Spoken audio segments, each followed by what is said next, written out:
Nós estamos na Palavra de Deus, meditando no Evangelho do Senhor Jesus, segundo o apóstolo João escreveu, né? Estamos no capítulo 12, chegamos no capítulo 12, estamos meditando nesse Evangelho, versículo por versículo, desde o dia 17 de julho do ano passado. E chegamos agora no capítulo 12, versículo 26. Até aqui já viemos desde o primeiro capítulo, versículo por versículo. É um presente de Deus para as nossas vidas. Aleluia. Hoje vamos ver o versículo 26.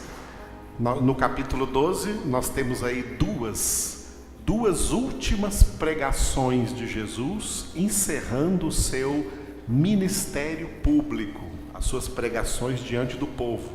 Jesus está na cidade de Jerusalém, onde ele foi recebido de maneira triunfal, e ele faz aí duas pregações.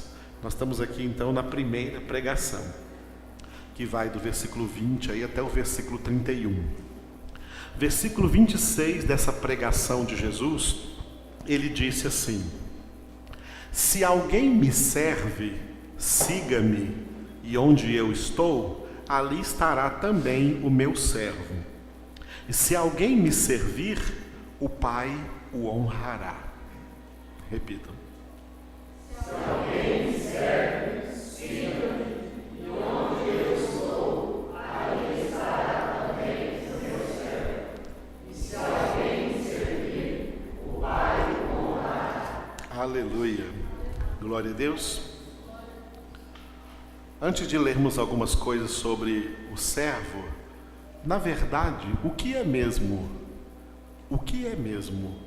servir Jesus? De que Jesus precisa para que nós o sirvamos? Ele precisa de alguma coisa? Não. Nós não servimos o Senhor, porque Ele precisa de alguma coisa. Nós servimos o Senhor porque nós somos feitos servos. Porque somos feitos servos. Hoje em dia, existe nas igrejas evangélicas no mundo inteiro muita vaidade, o que eu chamo de vaidade religiosa. Nessa vaidade religiosa tem gente que quer ser pastor, tem gente que quer ser presbítero, tem gente que quer ter um título, e tem gente até que quer ser mais do que isso, tem gente que quer ser apóstolo, tem gente que quer ser bispo, tem gente que quer ser papa, tem gente que quer ser patriarca, tem aqui um no Brasil que se denomina patriarca.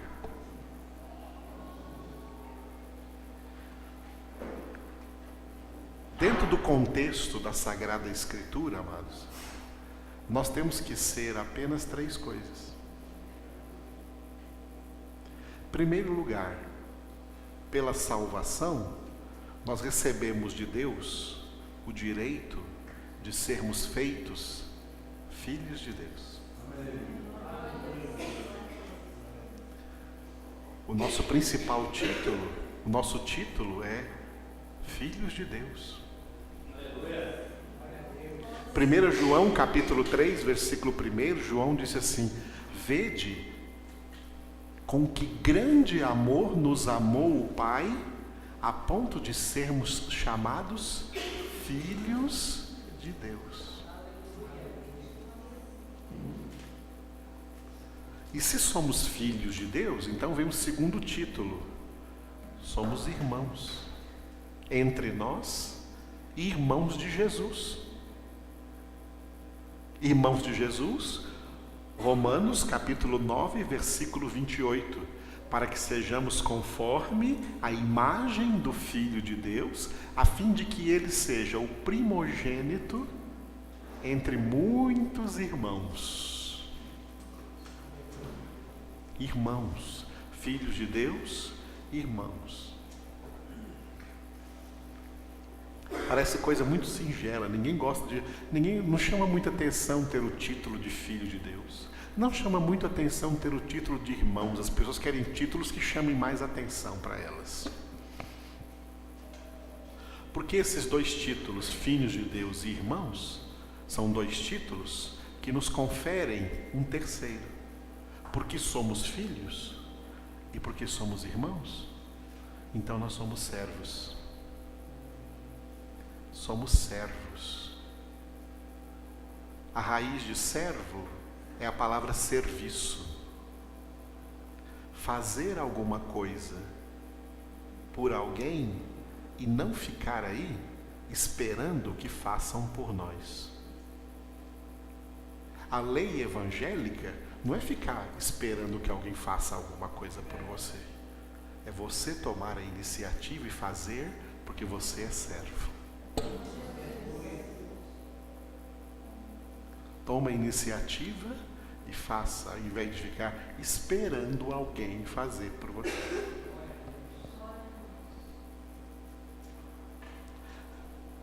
Na minha história de pastor, na minha experiência de pastor, eu já vi muita gente sair da igreja com uma reclamação assim: eu saí da igreja porque ninguém vinha me cumprimentar. Eu ficava lá no canto, ninguém vinha me cumprimentar. O servo não fica esperando ninguém cumprimentá-lo, não. Ele sai do seu lugar e ele vai cumprimentar todo mundo. É atitude diferente. Agora, quem não é servo quer ser honrado, quer ser visto, quer que as pessoas o vejam.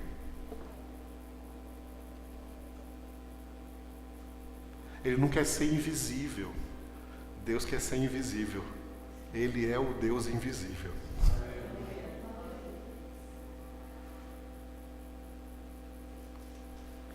Moisés falou: eu quero te ver. Não vai ver não. Vou deixar só ver minha glória por detrás, mas eu quero continuar sendo invisível. A fé é a fé no invisível. Mas tem muita gente que quer ser vista, que quer ser reconhecida, que quer ser elogiada, que quer ser servida. Jesus disse: eu não vim para ser servido, eu vim para servir.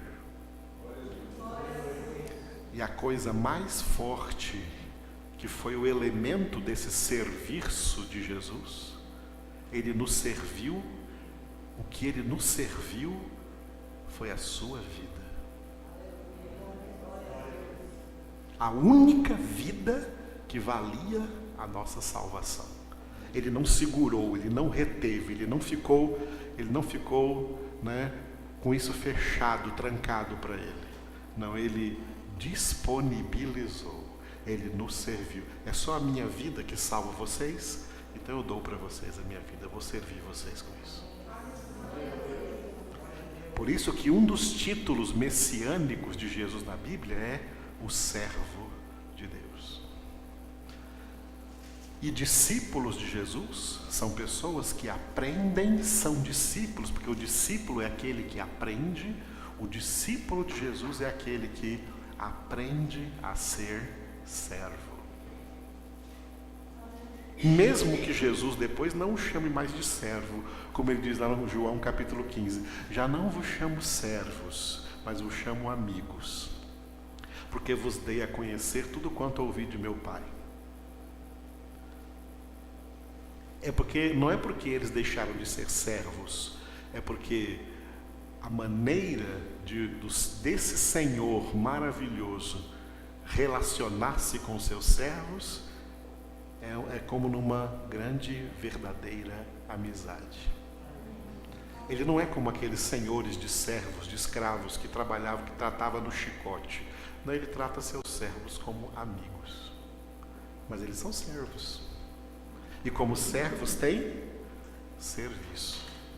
Então Jesus diz aqui: se alguém me serve, primeira qualidade do servo, eu coloquei de vermelho ali, é o quê? Siga-me. O que Jesus quer dizer com siga-me? Quer dizer, me imite, siga o meu exemplo. O servo de Jesus, a primeira coisa que ele faz é seguir o exemplo do seu mestre, do seu Senhor. Por isso em Mateus capítulo 10, versículo 25 está escrito: basta ao discípulo ser como seu mestre e ao servo ser como seu Senhor. Não é o servo maior que o Senhor. O servo deve procurar a ser igual ao seu Senhor. No amor, na conduta, no pensamento, na atitude, na vida. É por isso que esses servos, esses discípulos, foram depois, Atos 11, 26, chamados de cristãos, porque eram imitadores do Senhor, imitadores do Mestre, imitadores de Jesus. Aleluia. Alguém quer me seguir? Então siga-me. Para contextualizar melhor, você tem que ver Mateus 16, 34, onde Jesus disse, ou 24, não me lembro bem, dá uma olhadinha aí. Mateus 16, ou 24 ou 34, onde Jesus disse assim: se alguém quer me seguir, não segue ainda não, espera um pouquinho. Primeiro faz duas coisas. Primeiro, negue a si mesmo. E segundo, tome a sua cruz. E aí sim, siga-me. Tome a sua cruz e siga-me. Mateus 16, 34? 24. Obrigado, Nel. Mateus 16, 24. Então siga-me. Então quem é o servo? O servo é aquele que não tem mais identidade própria. O que é não ter identidade? Negue-se a si mesmo. Enquanto você tiver identidade própria, você não serve para Jesus. Porque você quer se manter, quer manter a sua identidade, quer manter seus próprios pensamentos, quer manter suas próprias ideias, quer manter sua própria vida. Você gosta muito da sua própria vida e não quer renunciar a ela. O servo não tem vida, porque a vida dele ele entrega toda para o seu Senhor. A razão de viver, nós acabamos de cantar uma música que falava isso, a razão de viver do servo de Deus é fazer a vontade do seu Senhor. O servo não tem vontade. Da passagem do século XX para cá, o que mais se pregou nas igrejas evangélicas por aí é sobre os seus sonhos. Você tem que ter sonhos. O servo não tem sonhos. O servo renunciou todos os seus sonhos, todos os seus propósitos, todos os seus projetos. Outra coisa que inventaram no início do ano é fazer projeto de vida. O servo não tem projeto de vida. O servo está submisso à vida do seu Senhor. A vida dele é o seu Senhor. A vontade dele é fazer a vontade do seu Senhor. O plano dele é o plano do seu Senhor, porque ele sabe que os planos do seu Senhor não podem ser frustrados. Os planos dos homens são frustrados. Não adianta apresentar para Deus no início do ano, não, que são frustrados. O que não é frustrado é o plano de Deus. Jó 42, 2. Bem sei que tudo podes e nenhum dos teus planos pode ser frustrado. O servo não tem planos. O servo se entrega aos planos do Senhor. Então, alguém quer ser servo de Jesus ainda aqui, depois de tudo que eu disse aqui nessa noite? Jesus diz: alguém quer ser meu servo? Siga-me. E onde eu estou, ali estará também o meu servo. Você quer dizer, traduzindo, eu vou estar com ele em qualquer lugar. Como diz lá em Isaías 43, se tiveres que atravessar a água, eu estarei contigo. Se tiveres que atravessar o fogo, as chamas não te consumirão. E no final de Mateus, eu estou convosco todos os dias até a consumação do século. Jesus quer estar com seus servos. Por isso Davi disse, ainda que eu atravesse o vale da sombra da morte, não temerei mal nenhum só por uma razão. porque tu estás comigo. Jesus tem o maior prazer de estar com os seus servos, com quem verdadeiramente o serve. Malaquias 3,18 fala de uma diferença entre o que serve e o que não serve a Deus. Vamos ler então esses versículos que eu coloquei ali para você, acerca de servir ao Senhor, começando com o último livro do Antigo Testamento, o livro do profeta Malaquias, Malaquias 3,18, serve versus não serve. Malaquias 3,18, então vereis outra vez a diferença entre o justo e o perverso, entre o que serve a Deus e o que não o serve. Repitam. Então vereis outra vez a diferença entre o justo e o perverso, entre o que serve a Deus e o que não serve. Por que começa o texto dizendo, então vereis outra vez? A história da humanidade é uma história marcada por demonstrações claras, demonstrações práticas do que acontece na vida de quem serve a Deus e na vida de quem não serve a Deus.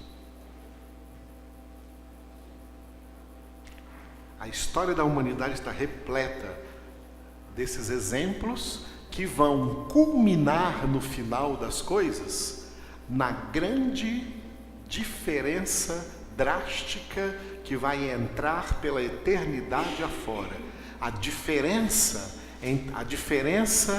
climática de quem serve a Deus para quem não serve a Deus é que quem serve a Deus de verdade, como Ele requer, não como imagina que deve ser, mas como Deus manda, porque tem muita gente querendo fazer coisas para Deus que Deus não quer que faça, que Deus não mandou fazer. O servo não inventa coisas para fazer para o seu Senhor, o servo faz aquilo que o seu Senhor o manda fazer. Tem muita gente querendo servir a Deus, mas servir a Deus do jeito que Ele imagina que deve servir. 2 filhos de Arão quiseram servir a Deus trazendo um fogo que eles mesmos inventaram, um fogo estranho que Deus não havia pedido para eles. Aí Deus olhou, vocês gostam de fogo? Tá bom. Então toma o foguinho. Morreram torrados diante da presença de Deus. E quando chegou Arão, Deus falou com Moisés, fala para Arão que eu não quero ver ele chorando aqui a morte dos filhos dele, não. Já pensou um pai perder 2 filhos e não poder chorá-los? Então não brinca com Deus. Fala para Arão chamar os outros filhos dele, embrulhar eles no lençol aí, leva lá para a tenda deles, aí lá pode chorar, mas aqui na minha presença não vai chorar. Porque eles fizeram coisa errada. Eles quiseram me servir com coisa que eu não quero, com coisa que eu não mandei, com coisa que eu não pedi. Isso é servo falso. Servo falso que pensa que quer servir a Deus com aquilo que ele mesmo inventa, com aquilo que ele mesmo quer e não Deus pediu. O servo é aquele que, como Paulo disse, pergunta para Jesus, Senhor, o que queres que eu faça? E com certeza o que Deus quer que você faça é uma coisa que não vai trazer orgulho para você, que não vai trazer soberba para você, que não vai ter vaidade para você. Porque todo mundo quer fazer alguma coisa que ele apareça. Não é para a glória de Deus, não é para ele aparecer. Não, queridos. Há uma grande diferença entre quem verdadeiramente serve e quem não serve a Deus. E essa diferença vai ser comprovada na eternidade, quando os que verdadeiramente servem a Deus estiverem na glória eterna e os que não servem a Deus estiverem na condenação eterna. A promessa de Deus é essa: vereis a diferença. Glória a Deus. Como eu já disse aqui, servo tem a raiz de serviço, tá? Servo tem a raiz de serviço. Aliás, nas línguas bíblicas, tanto no hebraico do Antigo Testamento, como no grego do Novo Testamento, é uma palavra só para servo ou para escravo. Porque eu já ouvi pessoas pregando por aí que servo é uma coisa, escravo é outra coisa. Deus não quer que sejamos escravos, quer que sejamos servos. Mentira, está errada essa pregação aí. A palavra hebraica para escravo ou servo é uma só, eved. E no grego, no Novo Testamento, doulos. Essa palavra significa tanto servo como escravo, é a mesma coisa. Só que escravo significa propriedade.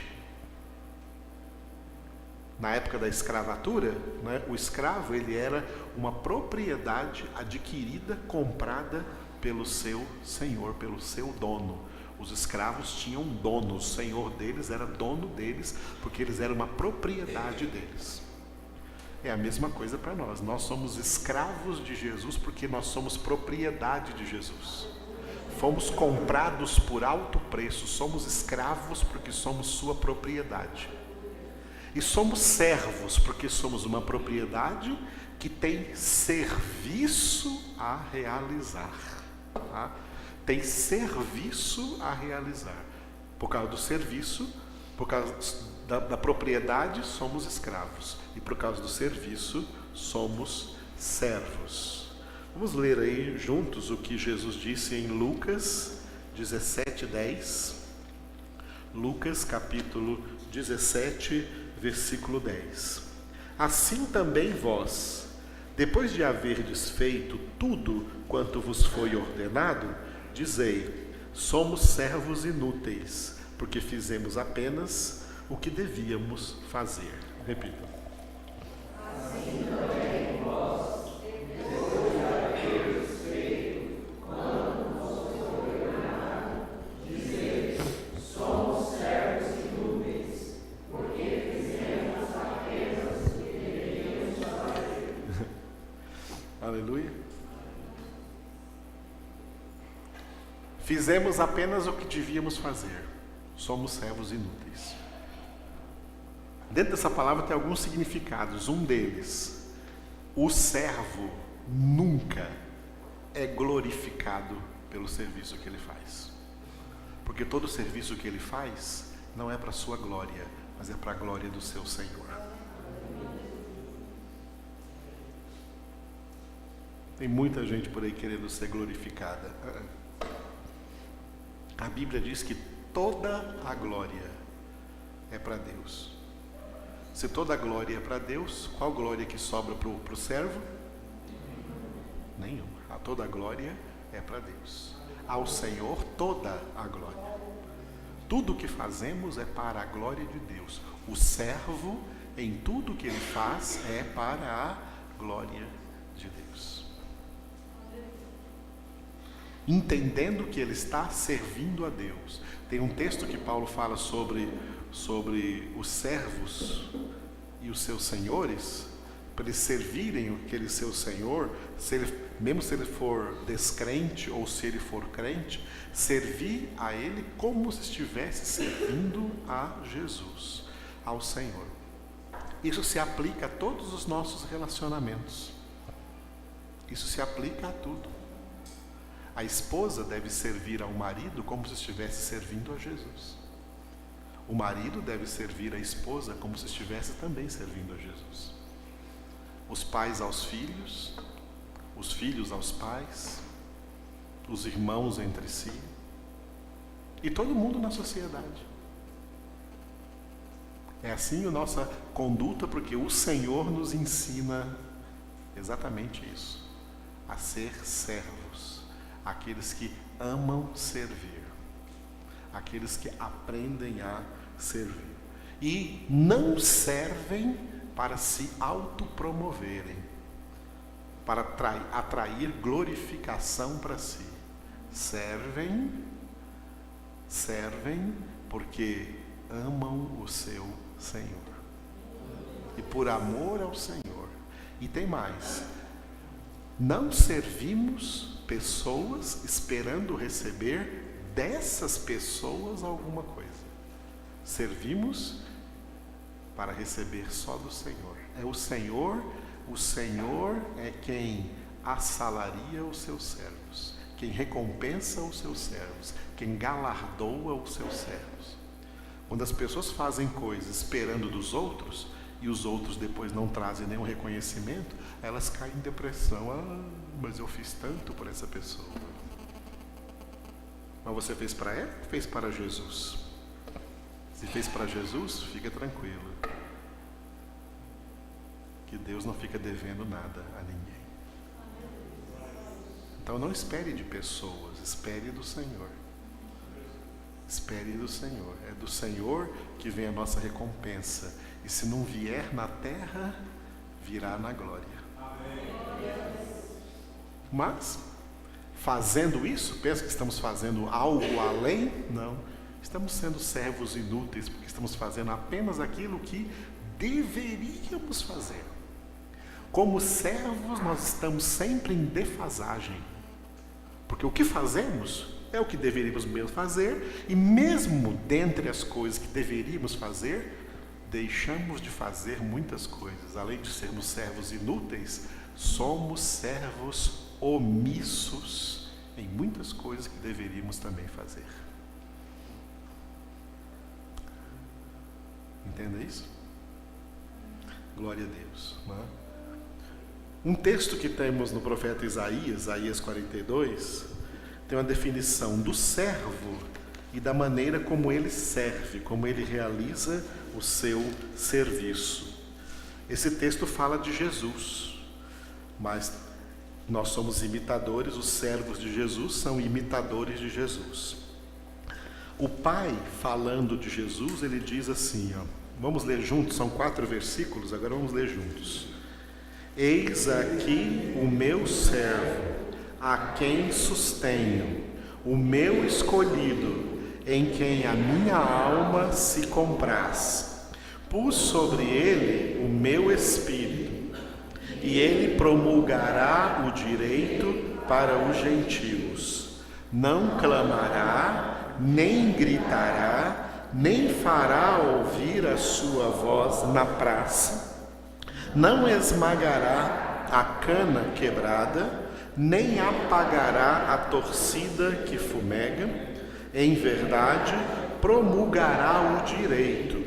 Não desanimará, nem se quebrará, até que ponha na terra o direito, e as terras do mar aguardarão a sua doutrina.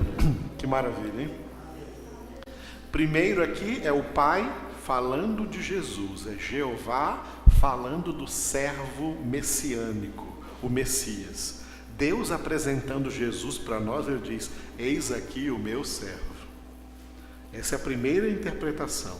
A segunda interpretação agora é Jesus falando de nós, que é o que cabe hoje dentro da palavra que estamos vendo aqui em João. Se alguém me serve, siga-me. Se alguém é meu servo, Jesus diz assim, eis aqui o meu servo. O que Jesus faz com o seu servo? Eu o sustenho. Ou seja, o sustento do servo vem do Senhor. É o Senhor que provê para ele. Aleluia. Quem é de Deus, amado, não fica aí esperando em políticos, em governos, em política econômica, quando que vai melhorar. Não, nós estamos debaixo da graça divina. É Deus, é o nosso Senhor quem nos sustenta. Em meio a tudo que nós vivemos, em meio a tudo que nós passamos, quem nos guarda, quem nos protege, quem nos sustenta, quem nos provê. Jeová Jirê, disse Abraão, disse o anjo a Abraão, é o Senhor quem provê para nós. Quem não tem Deus tem que esperar da política, tem que esperar dos homens. Agora, quem tem Deus, quem é servo de Deus, ele diz aqui, ó, eu sustenho o meu servo. O meu servo, eu cuido dele. O meu servo, eu sustento. Tá? Ele também é o quê? Ele é o meu escolhido. Aqui está a doutrina bíblica da eleição, onde Jesus diz também em João capítulo 15, não fostes vós que me escolhestes, mas eu que vos escolhi a vós. E vos designei para que vades e deis fruto, e o vosso fruto permaneça. Eu é quem vos escolhi. O meu servo, o servo de Jesus ele não é servo de Jesus porque ele escolheu isso. Uma das coisas que se prega muito hoje por aí, além de sonhos, é escolha. Você que faz suas escolhas. E Deus abençoa suas escolhas. Errado. Ninguém vai poder dizer, eu sou servo de Jesus porque eu escolhi isso. Não, não. Eu sou servo de Jesus porque Ele me escolheu para isso. O servo não escolhe, o servo é escolhido. Vocês conseguem trazer na memória de vocês, numa época em que havia escravatura, não é? Escravatura, os escravos ficavam lá para ser vendidos. Quem escolhia quem? Esses escravos escolhiam os seus senhores ou os senhores é que escolhiam os escravos? Tá? Algum escravo dizia assim, senhor, eu escolho o senhor aí, pode me comprar que eu escolho o senhor. Algum escravo falava isso? Não existe isso. Não existe. Esse negócio de escolhas hoje em dia, que fala tanto por aí, é furada, amados. É doutrina humanista, não é doutrina bíblica. A doutrina bíblica é, nós somos escolhidos. Deus é quem nos escolhe. Jesus é quem escolhe o seu escravo. E Ele tem prazer nele, em quem minha alma se compraz. Jesus tem prazer nos seus servos. Aleluia. Jesus tem prazer nos seus servos. Por isso que Ele diz, já não vos chamo servos, vos chamo amigos. Estende sua mão de amizade aos seus servos. Pus sobre eles o meu Espírito. Jesus batiza seus servos com o Espírito Santo. Jesus enche os seus servos com o Espírito Santo. Para que um dos trabalhos mais importantes dos servos, promulgar o direito a quem não conhece a Deus. O que é esse direito que é repetido aí várias vezes nesses 4 versículos que nós lemos? O direito é esse aqui, ó, a palavra de Deus. A palavra de Deus é o direito, é o caminho direito, é o caminho certo, é o caminho correto.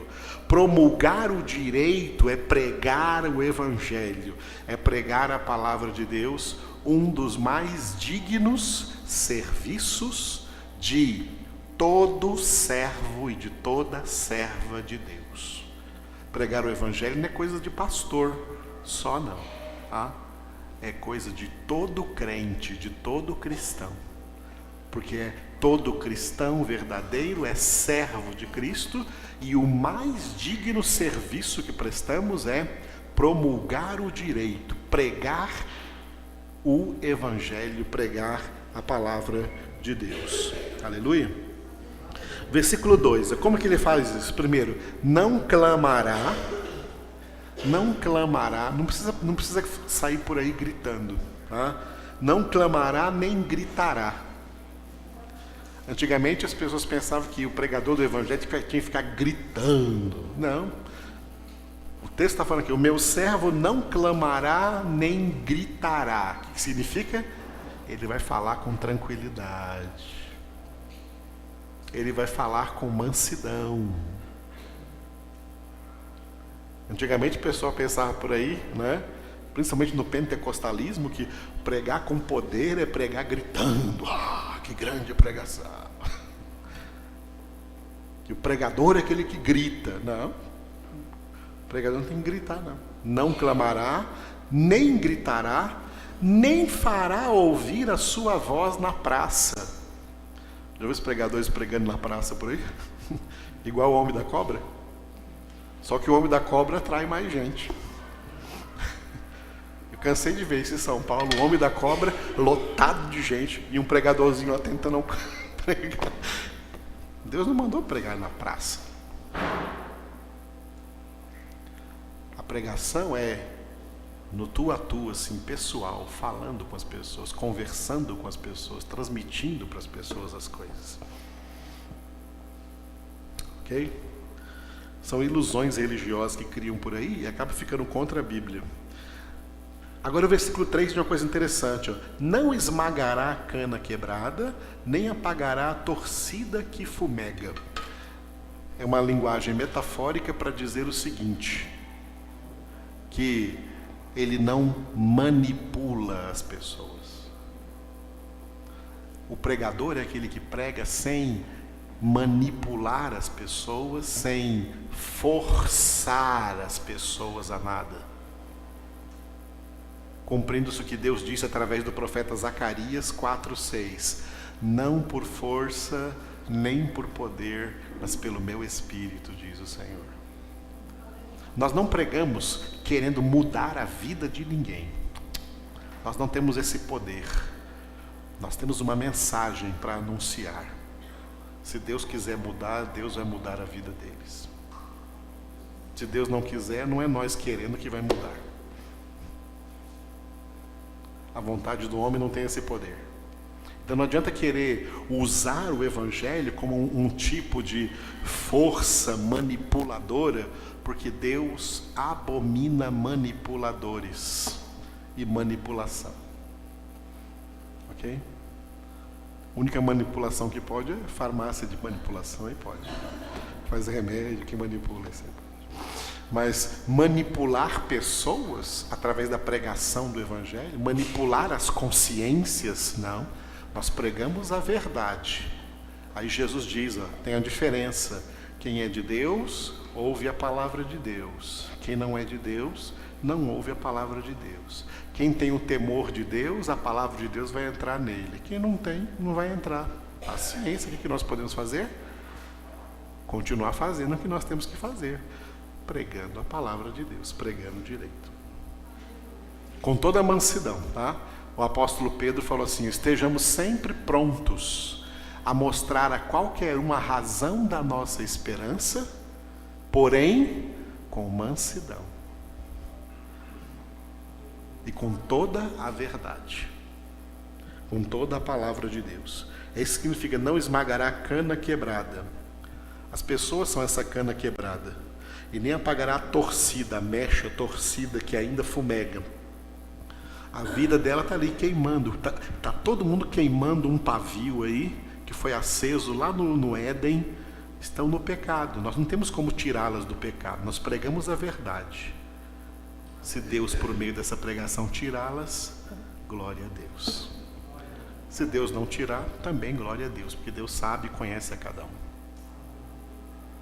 Aleluia.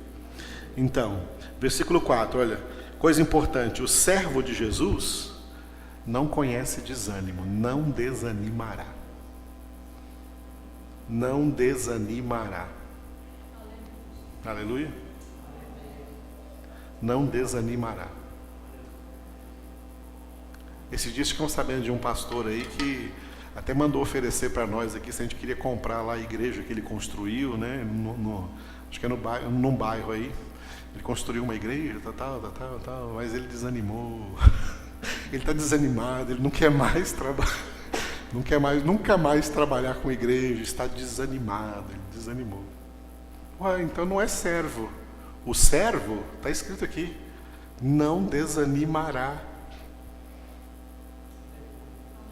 Glória a Deus. E olha Isaías foi um servo de Deus que não desanimou, trabalhou até o fim da sua vida. E no capítulo 6, que mostra como foi que começou o trabalho dele, Deus explicou para ele assim, ó, eu vou enviar você, Isaías, para você pregar, anunciar a minha palavra para pessoas que, apesar de terem ouvidos, não ouvem, apesar de ter olhos, não enxergam, apesar de terem coração, não acreditam. É para isso que você vai pregar. Oh, meu Deus, que desanimador. Animador, sim. Vou levar você para pregar para gente que tem olhos e que enxerga, que tem ouvidos para ouvir e que ouve, tem o maior prazer em ouvir, tem um coração aberto para crer. Oh, que notícia boa, que notícia animadora. Mas a notícia que Deus deu para Isaías no início do ministério foi exatamente o contrário. Eu vou te levar para um povo, você vai falar para eles, tem ouvidos, mas eles não escutam. Tem olhos, mas não enxergam. Tem coração, mas não acreditam. É para esse povo que você vai pregar, Isaías. Isaías teve até que andar pelado 3 anos. Sabia disso? Para ver se o povo enxergava alguma coisa. Que ele estava querendo, alguma mensagem que ele estava querendo dar. Ainda bem que eu não fui servo naquela época, graças a Deus. Que coisa difícil que passaram esses profetas. Mas o servo, seja lá qual for o serviço, seja lá o que for que Deus mandou fazer, vai fazer e diga, não desanimará. Nem se quebrará até que ponha na terra o direito, e as terras do mar, o mar representa a humanidade instável, aguardarão a sua doutrina.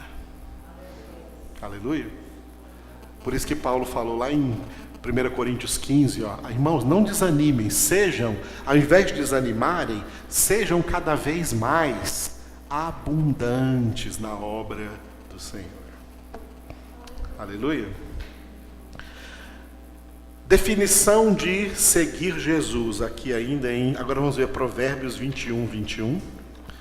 Definição de seguir a Jesus, ele diz, se alguém me serve, siga-me. São várias definições bíblicas para isso. Vamos nos concentrar nessa aqui do capítulo 21 de Provérbios, versículo também 21. O que segue a justiça e a bondade achará a vida, a justiça e a honra. Leiam.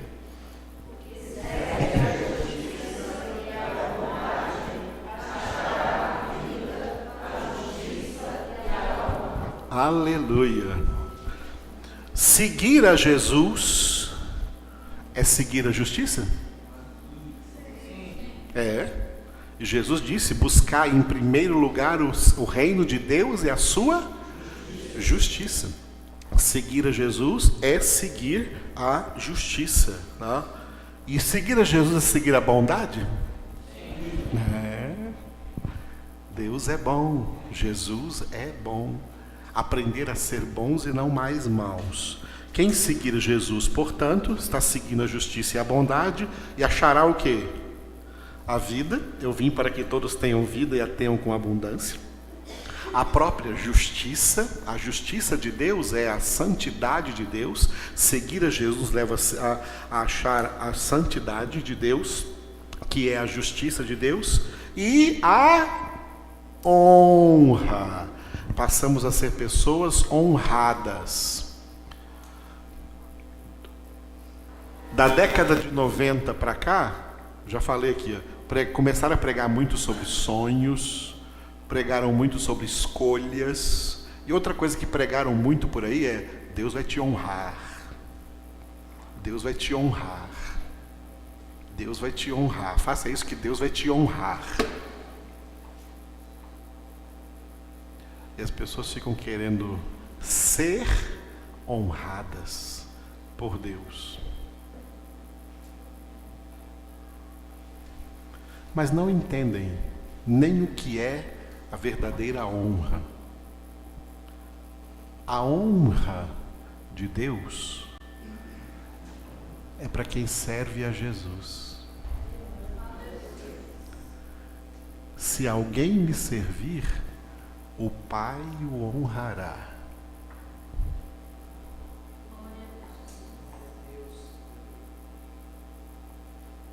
Tem gente que pensa que ser honrado é ganhar carro, ganhar uma casa, ganhar muito dinheiro. Deus está me honrando. O Salmo 73 diz que Deus dá muita riqueza para os ímpios. Está honrando eles? Asaf diz, tu os colocas em lugares escorregadios.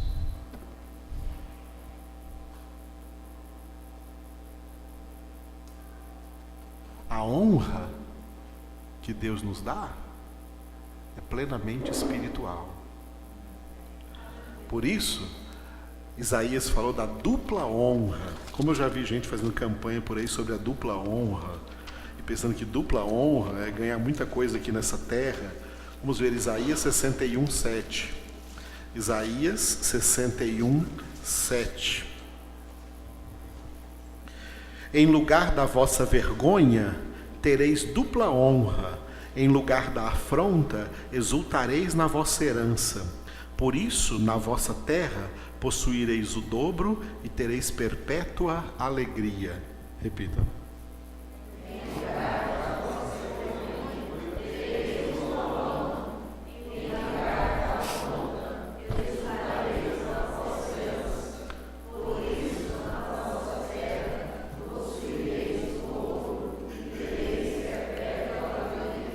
Três coisas neste versículo. Primeiro, em lugar da vossa vergonha, tereis dupla honra. A nossa vergonha se chama o pecado. Pecado que sempre habita na nossa alma. Leia Romanos capítulo 7. E é por isso que precisamos de santificação todos os dias e perseverar na santificação até o fim de nossas vidas. O homem de Deus não é o que não tem pecado, a não ser Jesus. A não ser o homem Jesus. Não tem pecado. Todos nós temos pecado. O homem de Deus não é o que não tem pecado. É aquele que domina sobre o seu pecado.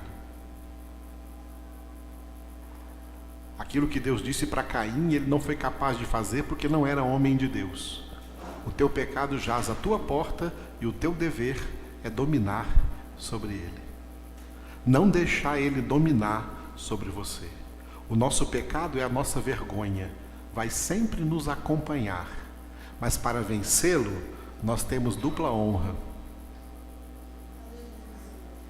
A dupla honra são as duas coisas que Deus nos deu. Ele nos deu Jesus e nos deu o Espírito Santo. Essa é a dupla honra. Temos Jesus e temos o Espírito Santo. Temos o Filho de Deus e temos o Espírito Santo de Deus. Essa é a dupla honra. E é o que nos leva a vencer o pecado e a perseverar na santificação. Segunda coisa, em lugar da afronta, exultareis na vossa herança. Aqui na terra, seremos afrontados pelo mundo inteiro por causa do Evangelho de Jesus Cristo, por causa da dupla honra com que Deus nos honrou. Por sermos de Deus, na terra seremos afrontados, mas no céu exultaremos na nossa herança. A nossa herança é na glória. Não queira receber a herança agora, antes da hora. O filho pródigo quis receber a herança antes da hora e depois acabou desperdiçando tudo. A nossa herança é na glória eterna. Agora recebemos afronta. No mundo tereis aflições, mas tem de bom ânimo. Eu venci o mundo e vocês podem ser também mais que vencedores. A terceira coisa, por isso na vossa terra possuireis o dobro e tereis perpétua alegria. O dobro é a mesma coisa da dupla honra. Nós temos Jesus e temos o Espírito Santo, que produzem em nós o fruto do Espírito, que dentre as 9 características tem a alegria. Temos perpétua alegria de sermos de Deus. Entendeu o que é a dupla honra? É essa honra que o Pai honrará a quem servir Jesus. E a maior honra, eu deixei por último aí, no João 14, 23, onde nós ainda vamos chegar, né? Estamos no capítulo 12. João 14, 23. Para mim, esse versículo é o principal de toda a Escritura. João 14, 23. Respondeu Jesus: se alguém me ama, guardará a minha palavra, e meu Pai o amará, e viremos para ele e faremos nele morada. Repitam.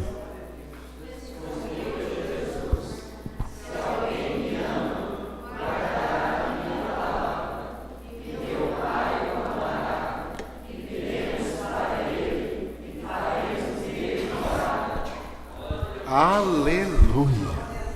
A maior honra que o Pai nos dá é nos fazer morada de Deus. Você entende o que é isso, amado? Eu não entendo, é algo grande demais para eu entender. Deus pegar pessoas como nós e fazer de nós a sua morada.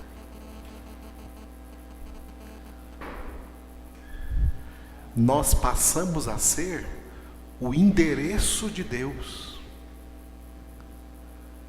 Você é o endereço de Deus? Para dizer para qualquer um que você conheça, olha, eu sei o endereço de Deus, eu sei onde Ele mora. Onde é?